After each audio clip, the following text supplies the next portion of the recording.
Bölmə 1, dinləmə mətni 4. Qədim zamanlarda qoca bir baba öz nəvəsinə olduqca vacib bir həyat gerçəkliyini açıqlayırdı. Hər bir insanın daxilində çox gərgin bir mübarizə gedir.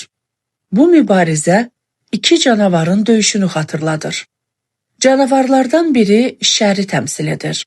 O, paxıllıq edir, yalan danışır, başqalarına zərər vermək istəyir. Digəri isə yaxşı canavardır. O mehribandır, doğru danışır, insanlara kömək edir. Babanın sözlərindən təsirlənən nəvə biraz fikrə gedib sonra soruşur. Baba, bəs sonda hansı canavar qalib gəlir? Qoca gülümsəyərək cavab verdi. Həmişə o canavar qalib gəlir ki, ona yemi sən verirsən.